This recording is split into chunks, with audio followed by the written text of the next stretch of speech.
प्यारे बच्चों नमस्कार। आज हम विकारी शब्द का ये लास्ट भेद पढ़ेंगे। क्रिया। क्रिया भी विकारी शब्द का एक भेद है। तो इसका रूप भी लिंग वचन कारक के अनुसार बदलता है ना। जाती है, खाती है, रोती है, जाता है, खाता है, रोता है। तो इस तरह से ये भी चेंज होता है। तो ये भी एक विकारी तत्व हो गया है ना। ये लास्ट पार्ट है विकारी तत्व का। ठीक। तो जैसे हम कहते हैं नवीन लिख रहा है। ठीक है। नवीन लिख रहा है। तो लिखना क्रिया हो गई। लिखना क्योंकि क्योंकि वो क्या है, वो रहा है, पुरुष है, पुल्लिंग है, इसीलिए। पतंग उड़ रही है। पतंग शब्द क्या है, स्त्रीलिंग है, तो वो उड़ रही है। क्रिया कैसी हो गई, रही है। बच्चा सो रहा है। तो इस तरह से ये लिख रही है, उड़ रही है, लिख रहा है, सो रहा है, ये शब्द क्या हैं, ये जो शब्दों से किसी कार्य के होने का या कार्य के या अवस्था के या स्थिति के होने का बोध हो रहा हो, वो क्या है, क्रिया है। ठीक है।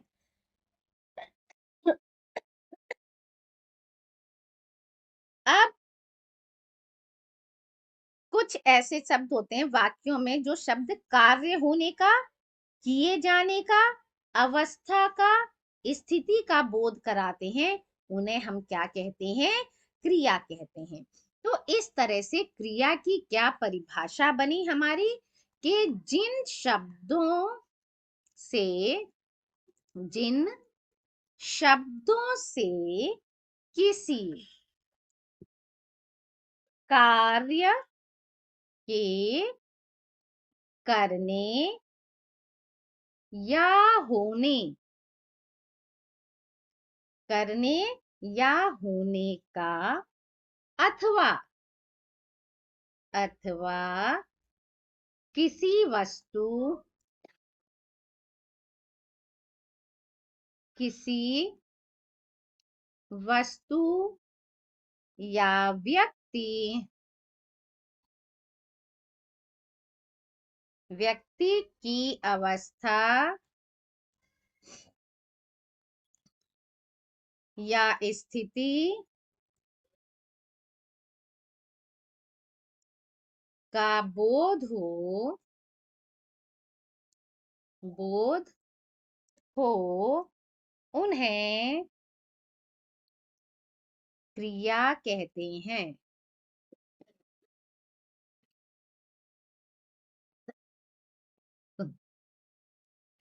ठीक है। क्रिया जो शब्द होता है बेटा, वो वाक्य में बहुत ही इंपॉर्टेंट पार्ट होता है। क्रिया के बिना जो वाक्य होता है वो अपूर्ण होता है, निरर्थक होता है, उसका कोई अर्थ नहीं होता। अतः प्रत्येक वाक्य में क्रिया शब्द अवश्य रहता है।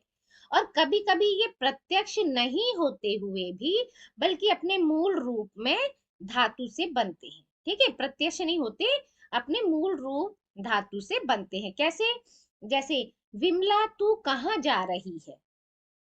ठीक है। विमला तू कहाँ जा रही है। अब वो क्या आंसर देगी, बाजार या स्कूल या कहीं भी जा रही है। तो अब इसमें बाजार, उसने क्या बोला, बाजार जा रही हूं।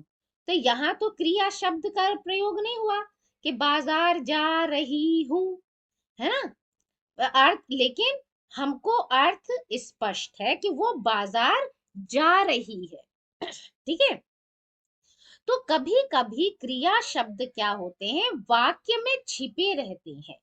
जैसे यहाँ पर बाजार, बाजार कहने से हमको पूरा पूरा पता चल गया अर्थ कि वो बाजार जा रही है ना। हमें जा रही है लगाने की जरूरत नहीं पड़ी। ठीक है। अब धातु क्या होते हैं, हमने कहा ना धातु होते हैं, ये मूल रूप में होते हैं। तो क्रिया का जो मूल रूप होता है उसे ही हम धातु कहते हैं। एक बार इसको भी पढ़ लेते हैं, नहीं तो ये कंफ्यूजन में रह जाएगा। धातु क्या होता है, इसको कहते हैं क्रिया का मूल रूप। ठीक है, यह क्रिया पद का वह अंश है जो किसी क्रिया में के प्रायः सभी रूपों में पाया जाता है। जैसे आपने संस्कृत में भी पढ़ा होगा धातु रूप, है ना, लिख का, पठ का, बहुत सारे। तो ऐसे ही जैसे हम यहाँ ले लेते हैं लिख। लिख क्या है? ये मूल रूप है, यानी ये हो गई धातु। अब इस लिख से हम बहुत सारे शब्द बना लेते हैं, जैसे लिखना, ठीक है, ये भी बनाते हैं। लिखो, ये भी बन गया। ठीक है, लिखता है, लिखता, लिखती, लिखती, लिखें, लिखूं। ठीक है, ऐसे बहुत सारे, लिखें, लिखूं, लिखूंगा, लिखते हो, लिखती है, लिखता है, मतलब बहुत सारे ऐसे शब्द हम बना लेते हैं। लेकिन मेन मूल क्या है? वो है लिख। है, मूल क्या है? देख, देखना, देखती, देखते, देखेंगे, देखूंगा, देखूंगी। तो ऐसे हम बहुत सारे शब्द बना लेते हैं। तो समझ आया कि क्रिया के मूल रूप को हम धातु कहते हैं, और यह क्रियापद का वह अंश है जो किसी क्रिया के प्रायः सभी रूपों में पाया जाता है। यानी कि कई रूप हो गए, है ना, मतलब काल, मान लो काल भी बहुत सारे हो गए, उनके जो डिफरेंस होते हैं वो भी हो गए। यहाँ सब तरह के रूप इसमें मिल गए।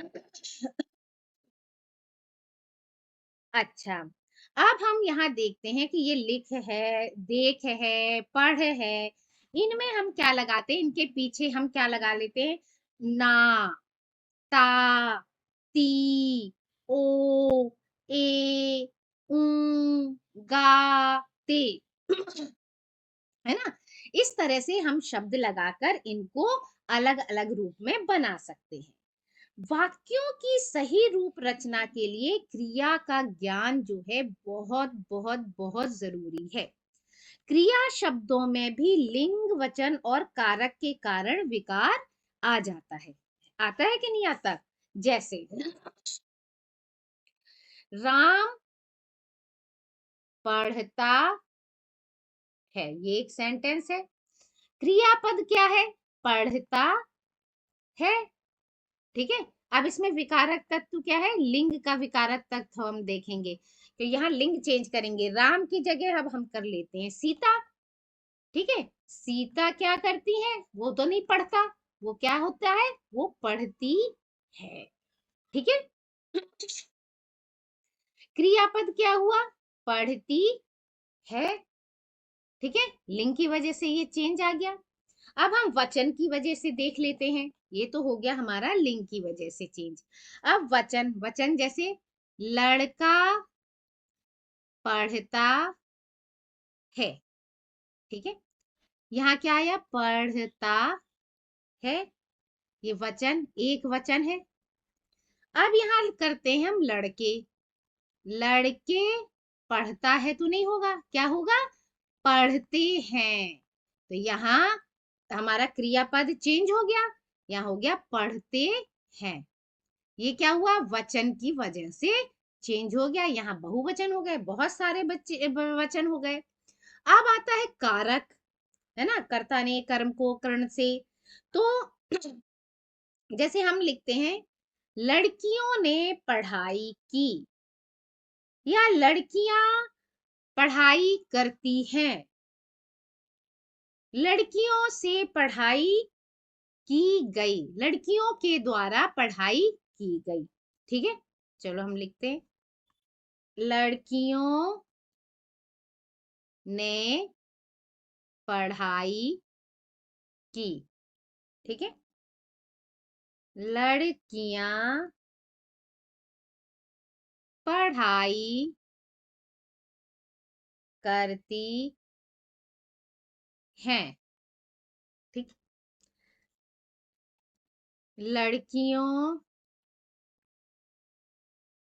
के द्वारा पढ़ाई की गई। ठीक है, अब यहाँ क्या है, पढ़ाई की, यहाँ पढ़ाई करती हैं,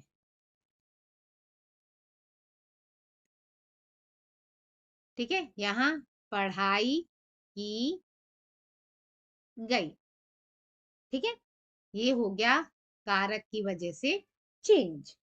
आगे समझ में? इस तरह से हमने क्या देखा, लिंग वचन कारक तत्व क्रिया के रूप रचना पर प्रभाव डालते हैं, उनका सेंटेंस बिल्कुल चेंज कर देते हैं, अतः क्रिया शब्द विकारी होते हैं। ठीक, कर्ता के रूप में संज्ञा तथा सर्वनाम दोनों ही क्रिया की रूप रचना को प्रभावित करते हैं। कैसे करते हैं, अब ये देख लेते हैं। जैसे क्या है, हमारा वाक्य है रमा खेल रही है, ठीक है, रमा खेल रही है, इसमें संज्ञा क्या है, रमा, ठीक है, सर्वनाम नहीं है इसमें, और क्रिया खेल रही है, खेल रही है, ठीक है, और विकारक तत्व क्या है इसका, लिंग परिवर्तन, विकारक तत्व लिंग में परिवर्तन, ठीक है। अब वह खेल रही है, वह खेल रही है, वह क्या है, सर्वनाम, क्रिया क्या है, खेल रही है, चेंज हो गया लिंग की वजह से, ठीक है, सर्वनाम में भी तो लिंग आता है, अगर यहाँ राम के बारे में बोलते तो वो खेल रहा है हो जाता, वह करते तो। अब हम इसी को देखते हैं, रमा की जगह हम कर लेते हैं राम खेल रहा है, संज्ञा क्या है, राम, ठीक है, खेल रहा है, खेल रहा है, विकारक तत्व क्या है, वही लिंग, क्योंकि ये पुल्लिंग हो गया। अब पुल्लिंग का ही सर्वनाम हम करते हैं कि वह खेल रहा है, ठीक है, संज्ञा है नहीं, सर्वनाम क्या है, वह क्या कर रहा है, खेल रहा है, परिवर्तन लिंग, ठीक। इसी तरह से हम देखते हैं कि इसमें वचन की वजह से संज्ञा और सर्वनाम का, लड़के खेल रहे हैं, वचन क्या है, लड़के, ठीक है, खेल रहे हैं, लड़के क्या है, संज्ञा है, ठीक है, कॉमन नाउन हुआ, वो क्या कर रहे हैं, खेल रहे हैं, खेल रहे हैं, क्योंकि लड़के हैं बहुत सारे हैं तो रहे हैं, ये किसकी वजह से आया, वचन की वजह से चेंज इसमें आ गया। लड़की के जगह कर देते हम खेल रहे हैं, हम खेल रहे हैं, ये संज्ञा तो है नहीं, ये क्या है, सर्वनाम है, और खेल रहे हैं वचन की वजह से चेंज हो गया। अगर यहां लिखते हैं मोहन खेल रहा है, एक वचन है ना, संज्ञा है, तो ये हो गया मोहन, अरे यहाँ लड़का लिखना था, ठीक है, सॉरी, ल ड़ के, ठीक है, हाँ, यहाँ संज्ञा क्या है, मोहन क्या कर रहा है, खेल रहा है, ठीक है, खेल रहा है, वचन की वजह से, मोहन की जगह अब हम लिख देते हैं मैं क्या है, खेल रहा हूं, ठीक है, क्या है ये, सर्वनाम है, खेल रहा हूं, वचन की वजह से, ठीक है। अब हम देखते हैं संज्ञा सर्वनाम का कारक की वजह से चेंज, लड़कों ने खेला, ठीक है, लड़कों ने क्या है, लड़कों ने, यानी ये है संज्ञा, क्या किया है, खेला, लड़कों ने कारक, ठीक है, लड़कों ने, फिर लिखते हैं हम तुमने, खेल खेला। तुमने, तो तुमने क्या हो गया? सर्वनाम। तुम सर्वनाम है, ने कारक हो गया। इसमें भी क्या आया? खेला। लड़का खेल रहा है। लड़का क्या है? संज्ञा। क्रिया खेल रहा है, कारक की वजह से ये खेल रहा है हो गया लड़का। ठीक है। तुम खेल रहे हो। तुम क्या है? सर्वनाम। खेल रहे हो, खेल रहे हो, कारक की वजह से इसमें भी आ गया चेंज। अब हमने देखा कर्ता के लिंग, वचन और कारक के अनुसार क्रिया की रूप रचना होती है। ठीक है, कर्ता के लिंग, वचन, कारक। ठीक है, कारक, ये रहा वचन और लिंग, इनकी वजह से इनके अनुसार क्रिया की रूप रचना होगी। रहा हूं, रही है, रहा, क्या करना है, ये उसके अनुसार होती है। सर्वनाम के लिंग, वचन और पुरुष के अनुसार ही क्रिया की रूप रचना होती है। देख लिया हमने, संज्ञा के अनुसार भी और सर्वनाम के अनुसार भी। तो किसी भी वाक्य में कर्ता और क्रिया अवश्य होते हैं। कर्ता यानी करने वाला, और वो क्या काम कर रहा है वो हो गई क्रिया। ठीक है, वाक्य में कर्ता के साथ कारक चिन्ह नहीं आते तो क्रिया कर्ता के अनुसार हो जाती है। कारक चिन्ह ने ये सब नहीं आते तो क्या होता है, जो क्रिया होती है वो कर्ता के अनुसार हो जाती है। जैसे अभी हम देख लेते हैं, यदि वाक्य में कर्म उपस्थित होता है तो क्रिया कर्म के अनुसार होती है। जैसे राम खेलता है। ठीक है, राम खेलता है, हम इसको समझते हैं। यहाँ क्या है? राम। ठीक है, राम क्या है? करता है। इसके अनुसार ही ये बदल गया खेलता है। अब इसमें तो कोई वैसी चीजें नहीं लगी, है ना। इसमें कर्ता के साथ कारक चिन्ह तो नहीं आया, करने को के द्वारा ऐसे तो नहीं आया, है ना। तो ये क्रिया इसी के अनुसार चेंज हो गई, कर्ता के अनुसार। जैसे श्याम बाजार जाता है, श्याम के द्वारा बाजार जाया जाता है, नहीं लिखा हमने, क्या लिखा? श्याम बाजार जाता है। करता क्या है? श्याम। क्या कर रहा है? बाजार जाने का काम कर रहा है। ठीक है, तो क्रिया क्या हो गई? जाता है। कहाँ जा रहा है? बाजार जा रहा है। क्या कर रहा है? खेलता है। तो ये हो गई क्रिया और ये हो गए कर्ता। आगे बात समझ में। तो इन वाक्यों में कारक चिन्हों का प्रयोग नहीं हुआ है। न ने का, न कर्ता ने, कर्म को, करण से, कोई सा भी नहीं हुआ। अतः क्रिया कर्ता के अनुसार ही प्रयुक्त हुई है। क्रिया के लिंग और वचन कर्ता के अनुसार है। ठीक है, लिंग और वचन के अनुसार। जैसे पुल्लिंग पुल्लिंग ही है तो जाता है ही हो गया। ठीक है। अब रोहित ने आम खा लिया। अब इसमें क्या आ गए? इसमें कारक चिन्ह आ गए। देखो, रोहित ने आम खा लिया। अब यहां रोहित क्या है? कर्ता हो गया।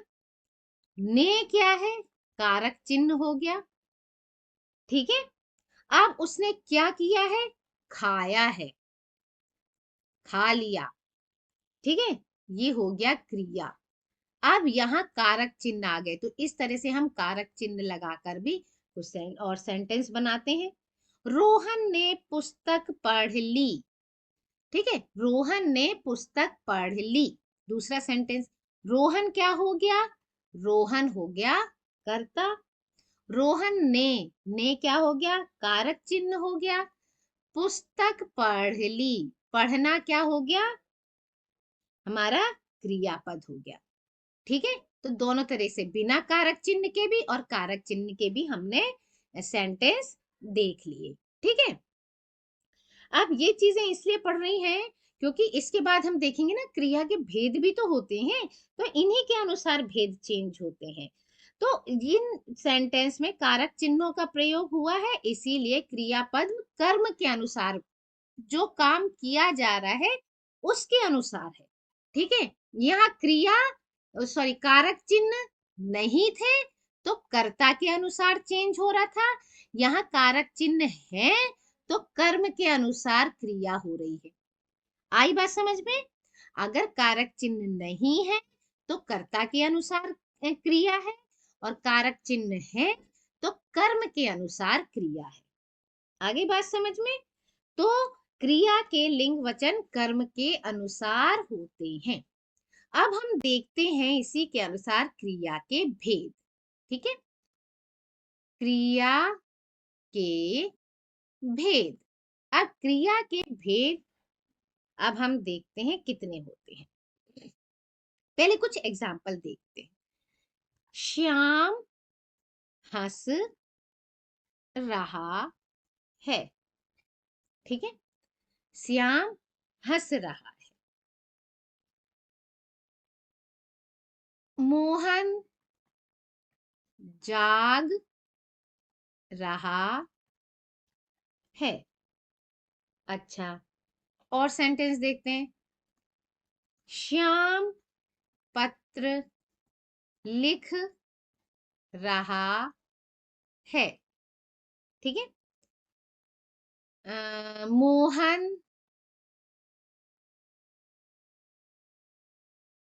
गीत गा रहा है। एक और देखते हैं। पिता बच्चे को फल दे रहे हैं। ठीक है, और डाकिया माता जी को पत्र दे रहा है। ठीक है, अब इन सारे सेंटेंस को आप ध्यान से देखिए। पहले जो दो वाक्य हैं इसमें कर्म नहीं है। ठीक है, पहले दो वाक्य में कुछ काम हो रहा है नहीं, श्याम हंस रहा है। ठीक है, अब इन दो वाक्य में क्या है? पत्र और गीत, ये काम है। श्याम हंस रहा है, ये काम तो है नहीं, हंसना जागना है ना। श्याम पत्र लिख रहा है, लिखना कर्म कारक है, लेकिन कर्म किसका है? पत्र किया जा रहा है। श्याम के द्वारा क्या काम किया जा रहा है? पत्र लिखने का। ठीक है, ठीक, पत्र लिखने का काम किया जा रहा है। यहाँ गीत गाने का काम किया जा रहा है। तो यहाँ पर क्या हो गया? कर्म है, तो ये लिख लेते हैं हम कर्म युक्त काम, कर्म युक्त वाक्य है। अब इन दोनों सेंटेंस को देखो। पिता बच्चे को फल दे रहे हैं, दो दो काम हो गए। बच्चे को भी दे रहे हैं और फल दे रहे हैं। ठीक है, डाकिया माता जी को पत्र दे रहा है। तो यहाँ क्या हो गए? दो कर्म हो गए, दो कर्म वाले वाक्य। आगे बात समझ में? श्याम हंस रहा है, मोहन जाग रहा है, ये कर्म रहित है। श्याम पत्र लिख रहा है, मोहन गीत गा रहा है, ये कर्मयुक्त वाक्य हुए। ठीक है, पिता बच्चे को फल दे रहे हैं, इसमें दो काम है, एक तो फल देने का है और किसको दिया जा रहा है, कौन दे रहा है। ठीक है, दो काम हो गए, पिताजी ये दो काम कर रहे हैं। तो इस तरह से कर्म की दृष्टि से क्रिया के दो भेद होते हैं। क्रिया के कितने भेद होते हैं? दो भेद होते हैं। एक होता है सकर्मक, यहां से जैसे हमने देखा सकर्मक यानी जिसमें काम हो रहा है। एक होता है अकर्मक, जिसमें काम नहीं होता। ठीक है, अब हमने देखा सकर्मक भी दो तरह के होते हैं, जिसमें एक काम हो रहा है, एक कर्मक क्रिया, और दूसरा होता है द्विकर्मक, जैसे पिताजी वाला द्विकर्मक क्रिया। ठीक है, आगे बात समझ में। इस तरह से हमने देखा कि क्रिया के कितने भेद होते हैं, दो भेद होते हैं, सकर्मक, अकर्मक। सकर्मक के भी दो भेद होते हैं, एक कर्मक और द्विकर्मक। सबसे पहले हम पढ़ लेते हैं आकर्मक वाला, क्योंकि इसके फिर और भेद पढ़ते जाएंगे तो एक लाइन से आ जाएंगे, सीक्वेंस में आ जाएगा। सबसे पहले हम पढ़ते हैं अकर्मक। अकर्मक क्रिया क्या होती है? अ प्लस कर्मक, यानी कि जिसमें कर्म ना हो। इसका मतलब क्या हुआ? जिसमें कर्म ना हो, बैठे हैं फालतू, बस वो ऐसे ही हो। ठीक है, जैसे राम गाता है, सोता है ना, जागता है, ये क्या हो गए? इस तरह के सेंटेंस हो गए आकर्मक क्रिया, जिसमें काम नहीं हो रहा, बस वो बैठे बैठे बस ये रोना गाना यही चल रहा है। ठीक है, इसमें कोई काम नहीं हो रहा, इस क्रिया का फल सीधे कर्ता पर पड़ रहा है, तो ये सभी अकर्मक क्रियाएं हैं। ठीक है, तो इसकी डेफिनेशन भी आ जाती है लिखने के लिए, तो आप लिख सकते हैं, जिन क्रियाओं में कर्म की अपेक्षा, कर्म की अपेक्षा, कर्म की अपेक्षा नहीं रहती, नहीं रहती। ठीक है, तथा जिसका फल, जिसका फल क्या होता है? कर्ता पर पड़े, कर्ता पर पड़े, उसे हम कहते हैं अकर्मक क्रिया। कर्ता कौन है यहाँ? राम। राम पर ही पड़ रहा है कि वो राम सोता है, विभा रोती है। ठीक है, ये हो गए जिन क्रियाओं में कर्म की अपेक्षा नहीं रहती और जिसका फल कर्ता पर पड़े, उसे हम अकर्मक क्रिया कहते हैं। अब आ जाते हैं हम सकर्मक पे। सकर्मक क्रिया, इसका क्या है? स प्लस कर्मक, यानी काम सहित, कर्म सहित, कर्म सहित। हो गया। अब राम सोता है, मगर अब हम लिखते हैं कि राम पुस्तक पढ़ता है। पढ़ता है बस, होता तो नहीं है, वो अकर्मक हो जाएगी। ठीक है, पुस्तक पढ़ता है। अब इसमें क्या होता है? सोने में तो राम के ऊपर डायरेक्ट जा रहा था, अब राम पे डायरेक्ट नहीं जा रहा। पढ़ना क्या पढ़ रहा है? पुस्तक। क्या सोता है? कुछ आंसर आ रहा है? नहीं आता है। क्या रोता है? कुछ आंसर आ रहा है? नहीं आ रहा है। मगर हम करते हैं, क्या पढ़ता है? पुस्तक। क्या लिखता है? ठीक है, अ, मंत्र या निबंध। तो इस तरह की चीजें। क्या बजाता है? हारमोनियम, तबला, कुछ भी चीज बजा रहा है तो वो चीज आ गई। तो इस तरह से और भी चीजें दे सकते हैं कि विभा तबला बजाती है। ठीक है, क्या बजा रही है? तबला। पुस्तक। तो इन वाक्यों में क्या हो रहा है? शब्द कर्म है, पुस्तक कर्म है, तबला कर्म है, ये काम किए जा रहे हैं। तो इन वाक्य में क्रिया का फल कर्म पर पड़ रहा है। पढ़ने का काम पुस्तक है, पुस्तक क्या पढ़ना है? पुस्तक। क्या बजाना है? तबला। तो ये सभी पद क्या कहलाते हैं? क्रियापद सकर्मक क्रिया कहलाते हैं, सकर्मक कहलाते हैं।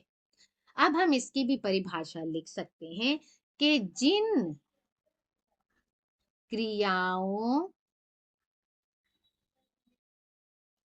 में कर्म की अपेक्षा, कर्म की अपेक्षा रहती है कि हाँ काम करा जाएगा, रहती है, तथा जिसका फल, तथा जिसका फल कर्म पर पड़े, वे सकर्मक क्रियाएं कहलाती हैं। सकर्मक क्रियाएं कहलाती हैं। ठीक है। सकर्मक क्रियाओं में भी हमने अभी पहले ही पढ़ा था कि कर्म दो तरह के हो जाते हैं, मतलब सकर्मक क्रियाएं भी दो तरह की होती हैं। कभी कभी एक ही काम रहता है और कभी कभी दो काम भी हो जाते हैं। अब इसमें हम देख लेते हैं कैसे होता है। एक कर्मक, यहाँ एक कर्मक लिख लेते हैं, एक कर्मक और द्विकर्मक। ठीक है, कैसे सेंटेंस हम एक कर्मक द्विकर्मक होते हैं। जैसे हम लिखते हैं रमा भोजन देती है। ठीक है, हम कोई लिखते हैं रमा भोजन देती है। अब यहाँ देखो भोजन है, क्या देती है? भोजन। हम ऐसे क्वेश्चन करके पूछते हैं ना क्या, तो आंसर अगर आता है तो वो कर्मक है और आंसर नहीं आता तो वो अकर्मक है। ठीक है, क्या देती है? भोजन देती है, एक कर्मक हो गया। दुकानदार वस्त्र देता है। क्या देता है दुकानदार? वस्त्र। ठीक है, अब इसी को हम द्विकर्मक में बना सकते हैं। कैसे? रमा भोजन देती है, अब हम लिख सकते हैं रमा भिखारी को भोजन देती है, या किसी को भी भोजन देती है, हम उसकी जगह लिख सकते हैं रमा भिखारी को। एक तो ये हो गया, किसको दे रही है? भिखारी को। क्या दे रही है? भोजन दे रही है। ठीक है, यहां हो गया ये द्विकर्मक। ऐसे ही दुकानदार किसको देगा? ग्राहक को। ग्राहक को क्या देता है? वस्त्र देता है। ठीक है, तो इनमें हमने देखा कि इसमें वाक्य में सभी क्रियाएं एक कर्म वाली हैं। दोनों क्रिया क्या है? एक कर्म वाली, यानी एक कर्मक। और जो ये दूसरा हमने बनाया है इसमें क्या है? सभी क्रियाएं दो कर्म वाली हैं, भिखारी और भोजन, ग्राहक और वस्त्र। तो ये द्विकर्मक क्रिया हो गई। अच्छा, द्विकर्मक क्रिया में दो कर्म होते हैं, ये तो हमने देखा। एक होता है मुख्य और एक होता है गौड़। मतलब मुख्य मेन काम क्या है? यहाँ भोजन देने का है ना? मेन काम क्या है? भोजन देने का। अब गौड़ काम क्या है? गौड़ काम मीन्स जो थोड़ा सा उसके दूर हो, क्रिया से थोड़ा दूर हो, ऐसे समझ सकते हैं। तो भिखारी को, यहाँ तो ये कोई भी हो सकता है, भिखारी हो सकते हैं कि भाई को खाना दे रही है, माँ को खाना दे रही है ना, किसी मेहमान को खाना दे रही है, वो हो सकता है कोई भी। लेकिन दे क्या रही है? भोजन। तो ये क्या हो गया? मुख्य। ठीक है, हमारे द्विकर्मक क्रिया के जो दो कर्म होते हैं उसमें से एक होता है मुख्य, एक होता है मुख्य कर्म और एक होता है गौड़। ठीक है, मुख्य कर्म क्रिया के समीप रहती है। ठीक है, ये क्रिया देना, देना के पास। मुख्य कर्म क्या होता है? हमेशा क्रिया के पास रहती है और कारक चिन्ह नहीं होता इसमें। ठीक है, कारक चिन्ह नहीं होता है। एक मुख्य क्रिया क्या होती है? जो हमारी मुख्य क्रिया होती है वो क्रिया के पास होती है और कारक चिन्ह नहीं होता। ठीक है, अप्रामाणिक वाचक होता है। इसके विपरीत गौड़ कर्म क्या होता है? वो इसकी अपेक्षा दूर होता है और कारक चिन्ह उसमें लगा ही होगा। ठीक है, और ये प्राणी वाचक होता है। ये अप्राणी होगा तो ये प्राणी होगा। ठीक है, जो भी काम किया जा रहा है वो ऐसे ऐसे हम देखते हैं। ठीक है, द्विकर्मक में इसके भी दो वो पार्ट हो गए कि एक मुख्य क्रिया होती है, एक गौड़ क्रिया होती है। मुख्य क्रिया क्रिया के पास होती है, गौड़ क्रिया क्रिया से दूर होती है। मुख्य क्रिया में कारक चिन्ह नहीं होते हैं, गौड़ क्रिया में कारक चिन्ह होते हैं। मुख्य क्रिया प्राणीवाचक होती है, मतलब प्राणी नहीं होता, कोई चीज होती है, वस्तु होती है। लेकिन गौड़ क्रिया हमेशा प्राणी होगा। ठीक है, जैसे और देख लेते हैं, राम मोहन को पुस्तक देता है। ठीक है, हम कहते हैं राम मोहन को पुस्तक देता है, और समझ लेते हैं इसको, है ना, तो क्लियर हो जाएगा। अब यहाँ क्या हो गया, देखो ये तो हो गया द्विकर्मक, मोहन को पुस्तक देना। अब देखो मुख्य क्रिया कौन सी हुई, पुस्तक। ठीक है, क्यों, क्योंकि ये क्रिया के पास है, ये हो गया क्रिया, ये हो गई मुख्य क्रिया, और ये हो गई गौड़ क्रिया। ठीक है, मुख्य क्रिया क्यों है, क्योंकि ये क्रिया के पास है, इसमें कोई कारक चिन्ह नहीं है। गौड़ क्रिया ये क्यों हुई, क्योंकि ये क्रिया से दूर है और ये कारक चिन्ह है। दूसरी चीज, ये अप्राणी है, प्राणी नहीं है, वस्तु है, और ये प्राणी है। क्लियर हो गया। ठीक है, दो कर्म, मोहन को पुस्तक, ठीक है, ये हो गए। गौड़ समझ में आ गया, मुख्य समझ में आ गया। ठीक है, अब संरचना की दृष्टि से क्रिया के भेद, ये तो हमने पढ़ लिए, सकर्मक अकर्मक। अब संरचना, संरचना भी तो की जाती है, वाक्य बहुत जटिल भी होते हैं, है ना। तो अब संरचना की दृष्टि से हम देखेंगे कि दृष्टि से क्रिया के भेद। संरचना की दृष्टि से क्रिया के बेटा होते हैं कई भेद। अब हम उनको देखते हैं। ठीक है, कौन कौन से होते हैं, सरल क्रिया, ठीक है, फिर दूसरा होता है संयुक्त क्रिया, कंपाउंड सेंटेंस, इंग्लिश में भी तो पढ़ते हो आप, है ना। फिर होता है प्रेरणार्थक,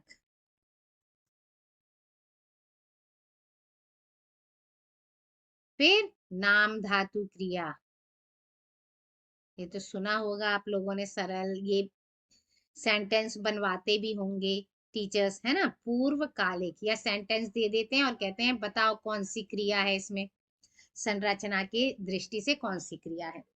सबसे पहले आता है सरल क्रिया। सरल तो बिल्कुल सरल ही हो गया, इससे ही समझ में आ रहा है कि सरल क्रिया का क्या मतलब है। सरल क्रिया रूढ़ अर्थों में प्रयोग की जाने वाली साधारण क्रिया कहलाती है, जिसको हम कहते हैं सरल क्रिया। जैसे राम गया, ये सरल क्रिया है।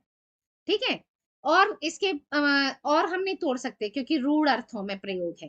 ठीक है, इसको लिख लेते हैं, और रूढ़ अर्थों, रूढ़ अर्थों में प्रयोग की जाने वाली साधारण क्रिया को सरल क्रिया कहते हैं। जैसे राम गया, या चलिए गया, ठीक है, सीता ने लिखा, तुम जाओ। ठीक है, ये हो गए सरल वाक्य। अब आता है संयुक्त वाक्य। संयुक्त का मतलब ही हो गया जुड़ना। ठीक है, नाम से ही पता चल रहा है संयुक्त। तो संयुक्त वाक्य, इसको भी हम देखें कैसे होते हैं। जब दो या दो से अधिक, दो या दो से अधिक क्रिया शब्द, अधिक क्रिया शब्द मिलकर पूर्ण क्रिया का बोध कराएं, मिलकर पूर्ण क्रिया का बोध कराएं।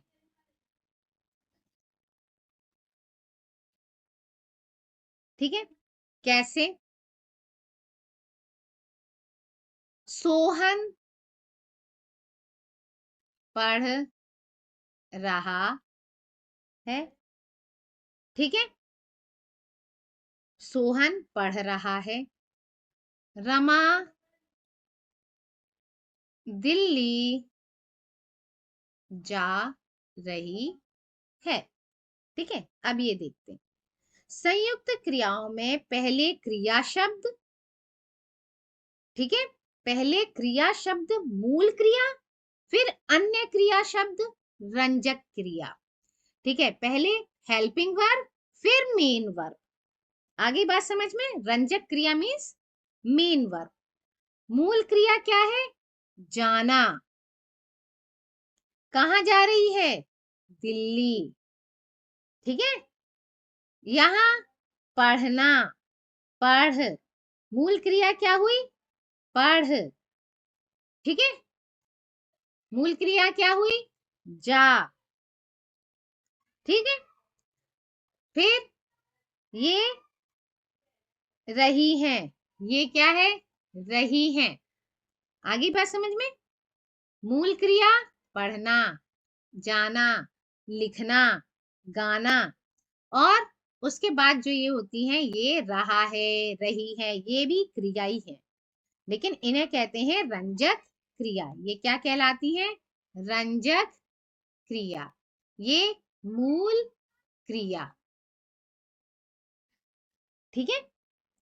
रंजक क्रिया कभी कभी मूल क्रिया के अर्थ में विशेषताएं उत्पन्न कर देती हैं। ठीक है। कैसे? जैसे वह लगातार पढ़ता चला गया, मतलब वो बहुत पढ़ रहा था, इसका मतलब तो यही हुआ। ठीक है। पढ़ना क्या है? मूल क्रिया है, और चला गया रंजक क्रिया है। चला गया का मतलब जाना आना नहीं है, मतलब लगातार पढ़ रहा है। ठीक है। इसीलिए अब इनमें ही देखते हैं कुछ क्रिया। जैसे क्रिया क्या होती है? चला, अभी हमने चला ही करा था। पढ़, पढ़ देना, ये कुछ क्रियाएं हैं। जैसे वह घर चला गया, चला गया। चला क्या है? मूल क्रिया। रंजक क्रिया क्या है? गया। ठीक है। ये क्या हो गया? मूल, और ये हो गया रंजक क्रिया। ठीक है। वह देखता रह गया। ठीक है। वह चारपाई पर पड़ गया। तो इस तरह से और भी चीजें और सेंटेंस हम बना सकते हैं। ठीक है। अब प्रेरणार्थक क्रिया तीसरा आता है। प्रेरणार्थक क्रिया जिन क्रियाओं द्वारा कर्ता स्वयं कार्य ना करके किसी अन्य को कार्य करने के लिए प्रेरित करे, है ना? भाई तुम करो ये काम, बहुत बढ़िया काम है। ठीक है। इसमें क्या आया? जिन क्रियाओं द्वारा कर्ता स्वयं कार्य ना करके किसी अन्य को कार्य करने के लिए प्रेरित करे। ठीक है। जैसे रमा माली से पौधे लगवाती है। ठीक है। क्या कर रही है? खुद नहीं लगा रही, माली से पौधे लगवाती है। ये लगवाती। रमा धोबी से कपड़े धुलवाती है, धुलवाती। ये है प्रेरणार्थक क्रियाओं। ठीक है। प्रेरणार्थक क्रियाओं में दो कर्ता होते हैं। दो कर्ता कैसे? माली लगाने वाला भी और रमा लगवाने वाली भी। ठीक है। बात समझ में आ गई? तो ये इस तरह से प्रथम प्रेरणार्थक यानी कि क्रियाओं में कर्ता स्वयं को प्रेरणा देता है। जैसे गीता बिल्ली को दूध पिलाती है। दो तरह के प्रेरणार्थक होते हैं, एक तो खुद को ही प्रेरणा देना, और दूसरा दूसरों को प्रेरणा देना। ठीक है। तो दूसरे में क्या होता है कि जब खुद ना कार्य करके दूसरे को करवाए, जैसे ये वाला है द्वितीय प्रेरणार्थक। ठीक है। इसके बाद आता है नाम धातु, नाम धातु क्रिया। नाम धातु क्रिया में क्या होते हैं, जो क्रियाएं संज्ञा सर्वनाम विशेषण आदि शब्दों से बनाई जाएं, ठीक है, हम उन्हें कहते हैं नाम धातु क्रिया। जैसे क्या है इसका डेफिनेशन, जो क्रियाएं संज्ञा सर्वनाम विशेषण आदि शब्दों से बनाई जाती है, उन्हें हम नाम धातु क्रिया कहते हैं। जैसे क्या है, जैसे ममता का बेटा तुतलाता है, ठीक है, तुतलाना, तुतलाना का तुतलाता है, सठिया गया है, अपना लिया है, खटखटा रहा है, ठीक है। जैसे जूता से जुतियाना, फिल्म से फिल्माना, चक्कर चकराना, ठीक है, ये कुछ संज्ञा से हैं। लात लतियाना, लाज लजाना, हाथ हथियाना, बात बतियाना, झूठ झुटलाना, टक्कर टकराना, ये हो गई संज्ञा से। सर्वनाम से जैसे अपना अपनाना, ठीक है, विशेषण से दोहरा दोहराना, ठीक है, तोतला तुतलाना, अभी ये हुआ, गर्म गरमाना। कुछ ऐसे होते हैं अनुकरण शब्द भी होते हैं, जैसे भिन भिन, भिन भिन आना, हिन हिन को हम हिन हिन आना, ठीक है। तो और थर थर थर थराना, टिम टिम टिमटिमाना, छल छल छल छलाना, तो ऐसे हम शब्द बना लेते हैं, ठीक है। लास्ट आता है अब आपका पूर्व कालिक क्रिया, ठीक है, पूर्वकालिक क्रिया।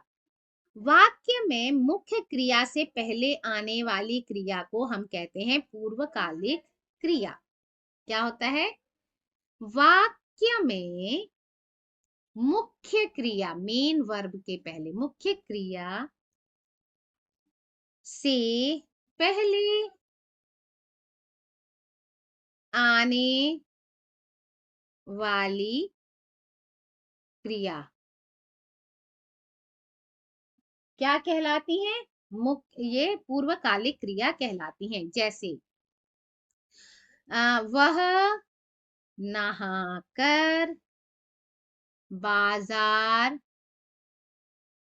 गया, ठीक है, गया क्या है, मुख्य क्रिया है, जाना।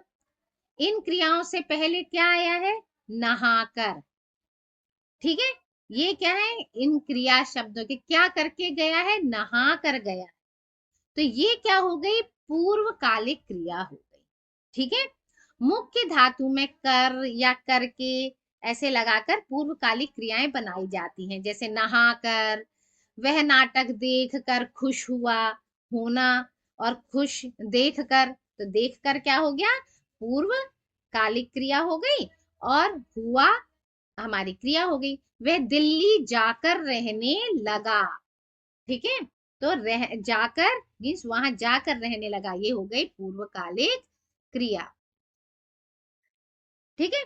तो चलिए इसमें क्रिया में अभी इतना ही है, अब हम थोड़ा सा रिवाइज कर लेते हैं, तो आपको पूरा चीज समझ आ जाएगा। जिन शब्दों से किसी कार्य के करने या होने का बोध होता है उसे हम क्रिया कहते हैं। क्रिया के बिना वाक्य अपूर्ण रहता है ना। क्रिया शब्द विकारी होते हैं, ये हमने पहले पढ़ा हुआ है। उन पर कर्ता के लिंग वचन पुरुष का प्रभाव पड़ता है, सॉरी कारक का प्रभाव पड़ता है, जिससे उनमें विकार आ जाता है।